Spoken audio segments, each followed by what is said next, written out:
Efectivamente, ya están nuestros invitados conectados, así que ahora vamos a ver de los frentes que se han abierto en la Asamblea y cómo estas mayorías móviles han permitido, por ejemplo, a Pachacutic tener una vicepresidencia y algunas presidencias de comisiones, pero qué tan fuerte o qué tan endeble van a ser. Y para eso estamos con César Febres Cordero, quien es analista político, es articulista de Diario Expreso, colaborador en Radio Tropicana, desde la ciudad de Guayaquil, y desde Quito está Roger Celi, quien es politólogo y es coordinador del Observatorio Legislativo de Fundación Ciudadanía y Desarrollo. Buenos días, César. Buenos días, Roger. Giuseppe, solamente para darles la bienvenida a los distinguidos invitados. El periodo legislativo 2023-2025 en la Asamblea Nacional de Ecuador se caracteriza por asambleístas con más sanciones, que arroja luz sobre la dinámica legislativa, los desafíos en la rendición de cuentas y las tensiones políticas que han marcado la labor parlamentaria. Efectivamente, entonces empecemos por ahí. Roger, buenos días. ¿Cómo ves esta iniciativa que algunos califican como mero oportunismo o como mero pantallazo, ¿no? Este marketing político, no me gusta llamarle populismo porque populismo es otra cosa, de sancionar los atrasos, de sancionar las faltas que ha dicho el presidente de la Asamblea Nacional, Nils Olsen? ¿Crees que sea positivo? ¿Crees que sea real? ¿Crees que ayude? Y además, ¿qué tan disciplinados ha sido ADN en el anterior periodo legislativo? Buen día, Roger. El micrófono creo que está apagado.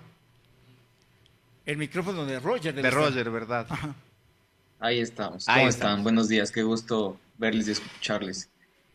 Bueno, nosotros, como ustedes conocen, hacemos ya un seguimiento durante más de 10 años a la gestión de la legislatura y al respecto de, no sé si llamarlo política, anuncio, la verdad me parece que es algo que ni siquiera se apega un poco a una decisión de la primera autoridad de la Asamblea Nacional, lo que debería ser una decisión política de la primera autoridad, porque este tema de las sanciones existe desde 2009.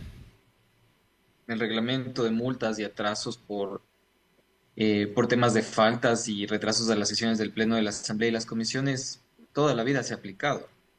Claro que de fondo ahí hay algunos problemas que podemos abordar, pero no es ninguna novedad en lo absoluto. De hecho, y hay algo positivo, sí, estimado Giuseppe, y es que posiblemente se transparente esta información en la página web de la Asamblea Nacional, cosa que ningún político antes lo había ni siquiera anunciado, mucho menos de hecho porque no les Eh, conviene. Roger, Entonces, Roger, solamente de la información que ustedes ya han logrado,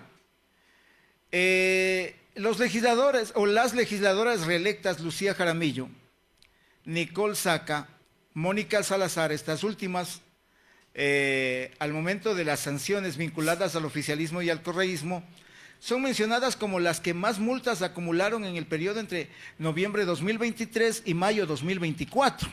Ahora, la pregunta, ya, acumulan sanciones, se les debita el pago de multas, pero esta inasistencia, estos atrasos, ¿qué incidencia tienen en la labor fundamental del asambleísta, que es fiscalizar y legislar?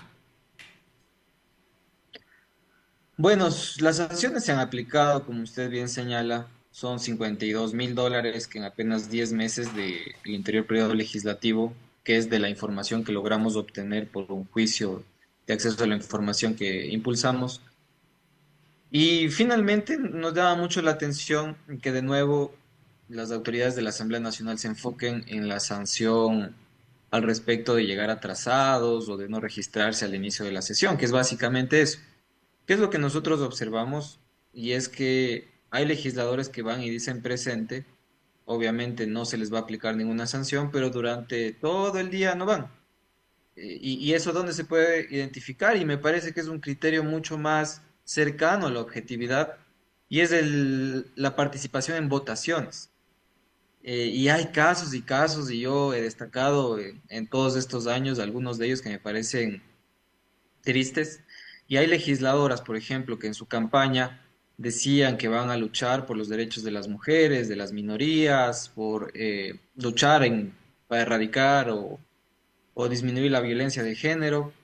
Y justo en las votaciones que tienen que ver con esos temas, adivinen qué, sale ausente.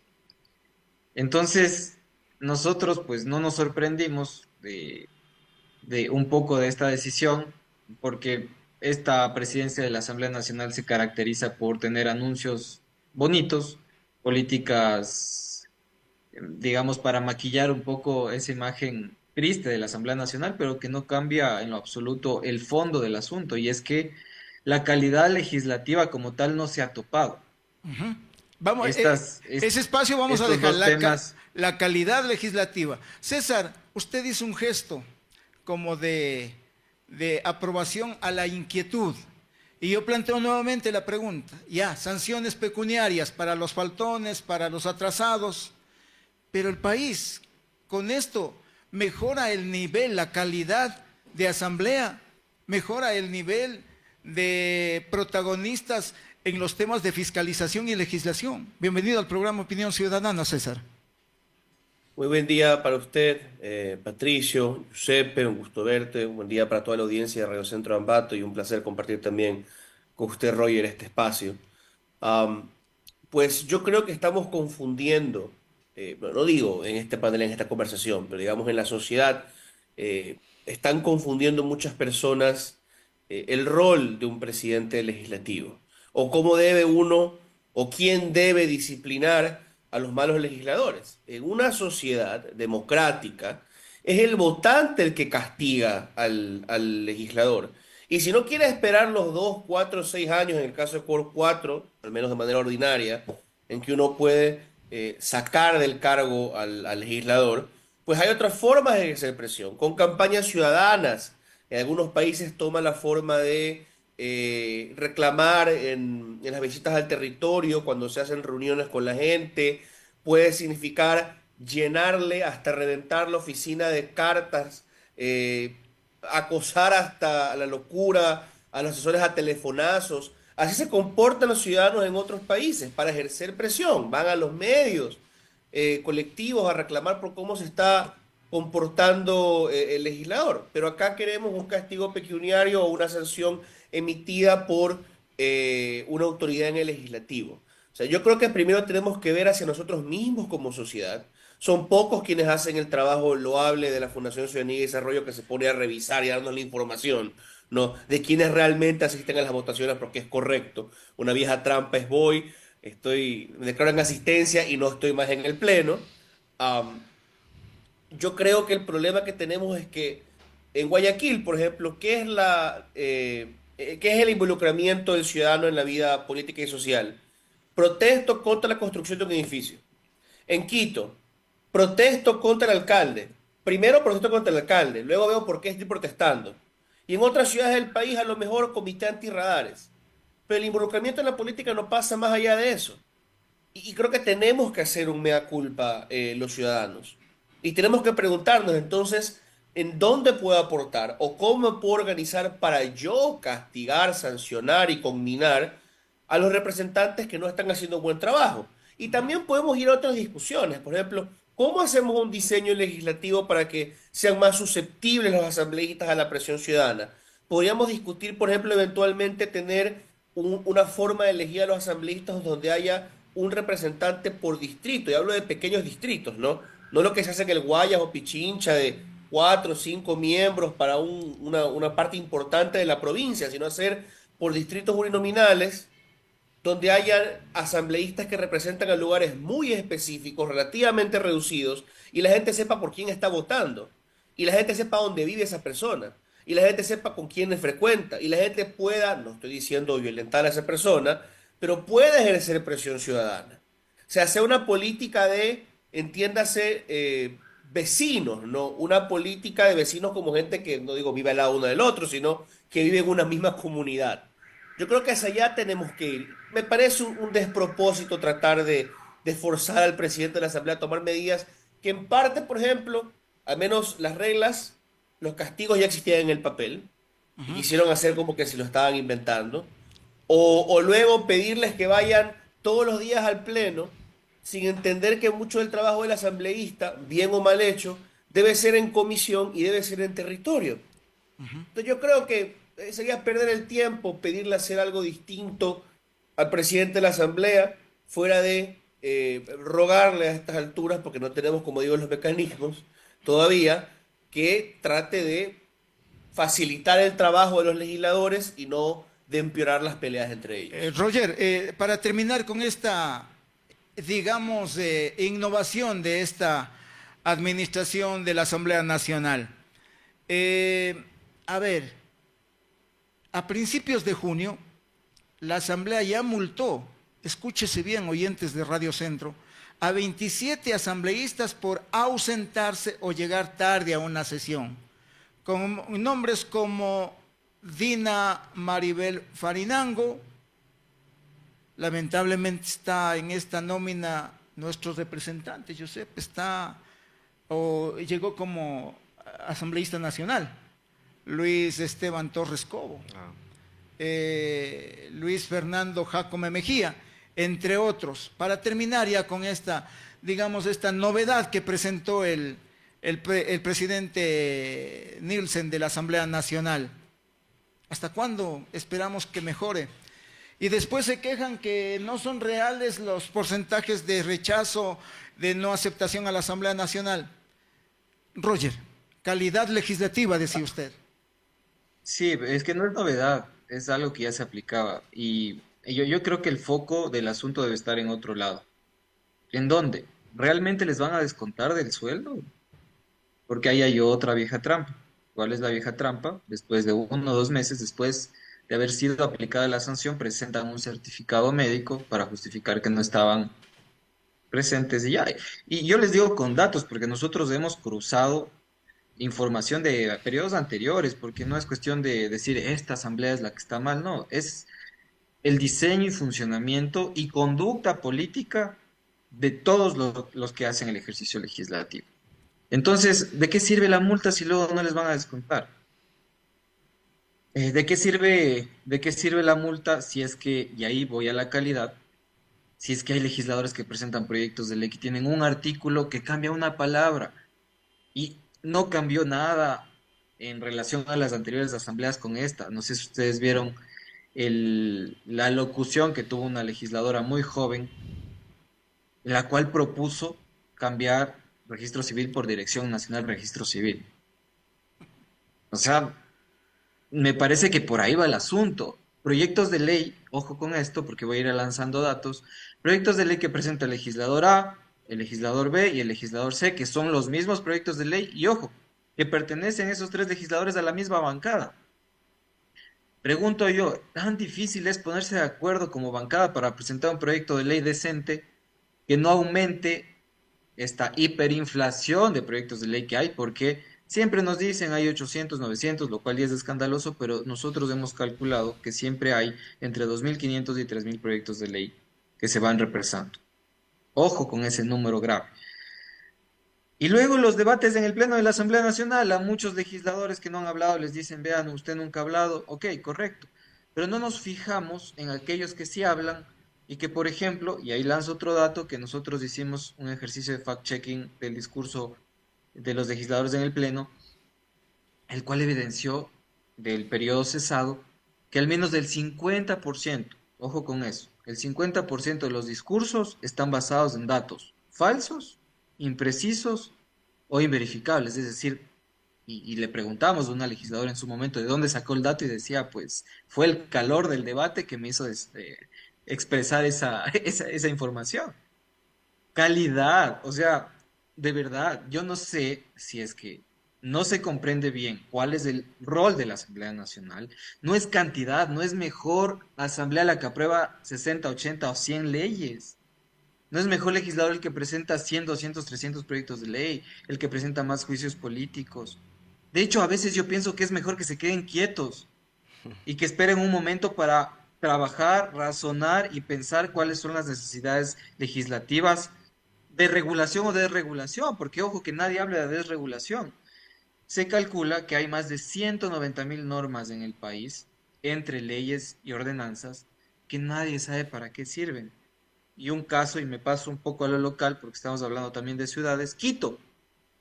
Quito dejó de recaudar porque el entramado legal de Quito es imposible de entender y de aplicar política pública.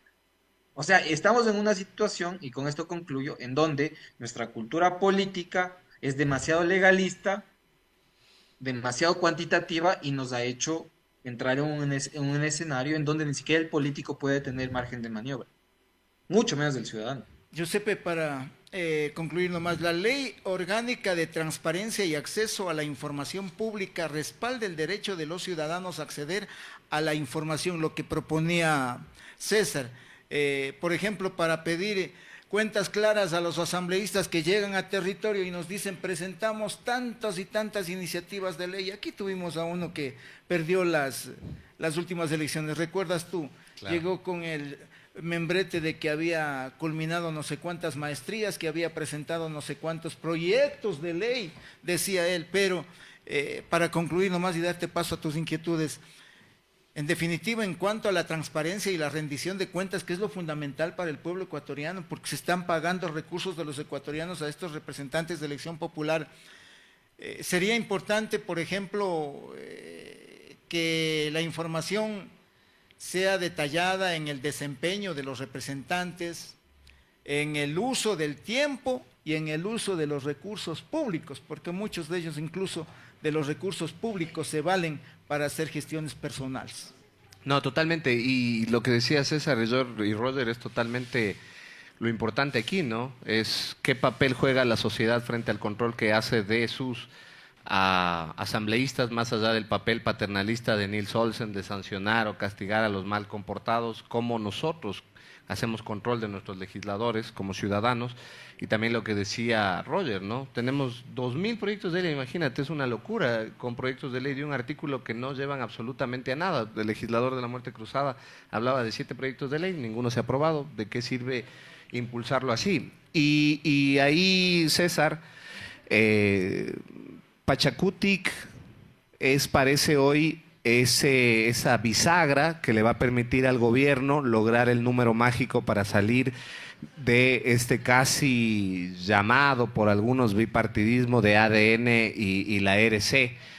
Y en algún momento yo creo que también parecería ser que se ha dado demasiado a Pachakutik, digamos, por 5 o 6 votos se le ha dado la vicepresidencia de la Asamblea, se le ha dado algunas presidencias de comisiones, como la de Educación Superior. ¿Cuánto crees que dure este romance entre Pachakutik y el gobierno, por un lado? Y por otro lado, ¿crees que ya en la Asamblea el gobierno, el proyecto de ADN dio demasiado a Pachakutik por lo que tenía que ofrecer, o a dónde va a llevar finalmente esta alianza? Te has apagado el micrófono.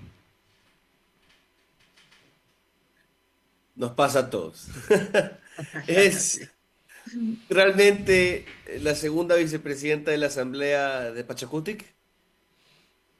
Si es que realmente toca llevar la ADN o hacerla declararse independiente, pero alineada al gobierno, lo van a poder hacer. No quiero hablar en particular de ella, pero viendo la historia reciente de la política ecuatoriana, no es un escenario improbable. Y de hecho es el trabajo de ella, como de muchos asambleístas, demostrar que no podría ser esto el caso, ¿ya? Yo le preguntaba hace poco al asambleísta Baltasar, de hecho la doctora Baltasar, ¿cómo así apoyan al gobierno, hablando de un asambleísta de Pachakutik, en la cuestión de tirar abajo la terna de la anterior legislatura para el Consejo de la Judicatura? Que no me pareció una terna tremendamente correísta, como decían, porque una de las personas ahí nominadas había estado en una terna de Guillermo Lazo para dirigir la Procuraduría General del Estado. Pero bueno, ¿cómo así apoyan este cambio, pero no nos dicen esta es nuestra línea roja concreta, o este nombre proponemos para la nueva terna, o este nombre le decimos no al gobierno, o este perfil rechazamos? Si son asambleístas de Pachakutik, deberían decir, ¿saben qué? A la judicatura, cualquier persona menos un abogado que haya defendido a la multinacional. ¿Qué sé yo? O sea, ahí estás haciendo un trabajo político serio. Ahí puedes decir, está haciendo un asambleísta razonable que se suma a una mayoría de un gobierno que ganó las elecciones, pero que defiende el voto de la gente que quiso ir por la lista de Pachacuti, que tiene una cierta, si no nos gusta decir ideología o no le gusta al votante admitir que tiene una ideología, bueno, que tiene una cierta línea de pensamiento, ciertos valores, ciertas causas que defender, el medio ambiente generalmente, y los intereses de las comunidades rurales. Ya, pero eso no lo estamos viendo. Yo creo que esa es la máxima debilidad, el problema más importante que tenemos en la política ecuatoriana, que no hay forma de exigirle de nuevo a estos asambleístas una agenda clara, específica, corta, no verborrágica, no decir estamos a favor del agua, la educación, la seguridad. Todos están a favor del agua, la educación y la seguridad, de alguna forma u otra. Es en el detalle donde todos discrepan. Que si van a proteger los recursos naturales por vía de lo privado o de lo público. ¿Ya? ¿Y de qué manera va a intervenir el Estado? ¿Cómo va a pagar ese gasto? Entonces, yo creo que ese de nuevo es el problema. Y vuelvo a la sociedad, ¿no? Y tenemos que quizá experimentar, no es que quiera cambiar de tema, pero quizá tenemos que experimentar en lo local. Y lo mencionaba Roger de alguna forma, ¿no? Veamos a nuestros concejales y nuestros consejos cantonales que también hacen una labor legislativa. Es una cosa pavorosa. Yo recuerdo acá en Guayaquil hace un tiempo con un proyecto, un estudio de prefactibilidad que hacía con un querido amigo, nos tuvimos que meter a ver las ordenanzas que regulaban el tema ambiental y de reciclaje en Guayaquil. Esa cosa no está codificada. Había que leer la reformatoria de la reformatoria de la reformatoria de la reformatoria y hacer un palimpsesto de reformatorias para saber qué rayos era la legislación local vigente.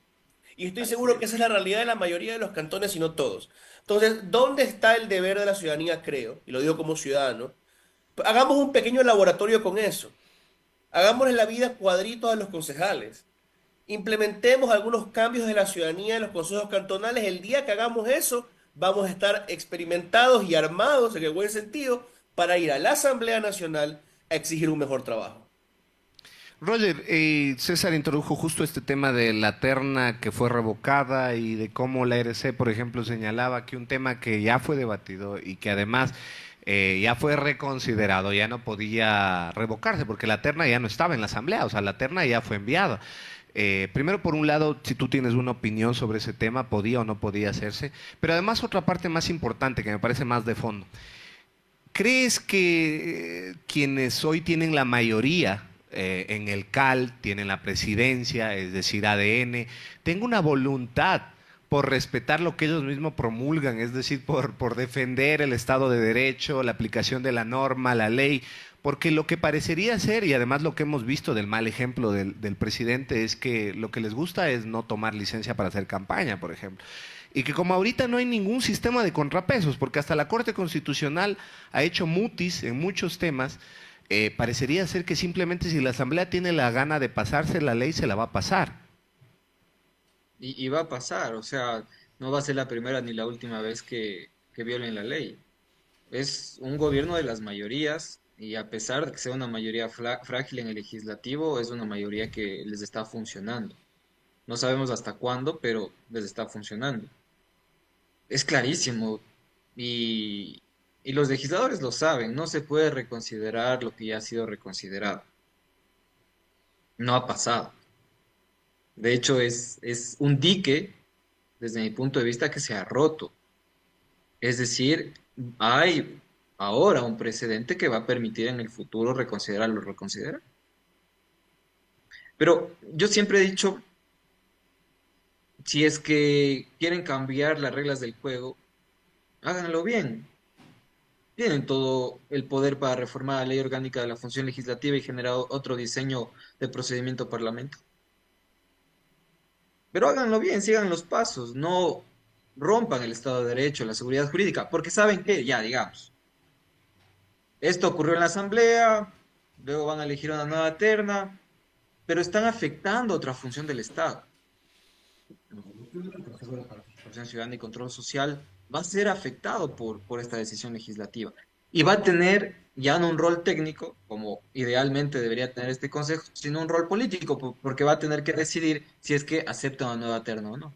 sabemos cuál va a ser el resultado, evidentemente. ¿Y esto qué va a conducir? Que posiblemente se active la Corte Constitucional y volvemos a la novela clásica ecuatoriana, en donde finalmente el niñero, en este caso, a veces la Corte Constitucional, termina dirimiendo una jugada política que rompe el Estado de Derecho, que rompe las reglas del juego y que finalmente termina afectando al sistema. Lo que quiero decir es que las decisiones de la Asamblea Nacional no se quedan a la interna, no les afectan a ellos. Finalmente afectan al sistema, a la calidad de la democracia y al país. Y quedará siempre la ¿Qué es sensación lo de que nos ven ante la falta de conocimiento en materia legal y de procedimiento. Al país se le burla permanentemente. Por cuestiones de tiempo, para los dos esta inquietud. César, Roger, lo más puntual posible respecto, porque es un tema que hoy en la noche se tiene que saber cómo procede la Asamblea Nacional. Este 7 de junio deberá aprobarse o no desde la Asamblea Nacional la Ley de Solidaridad Nacional, así se llama. Le pusieron un nombre medio romántico a la ley que pretende investigar, sancionar el lavado de activos.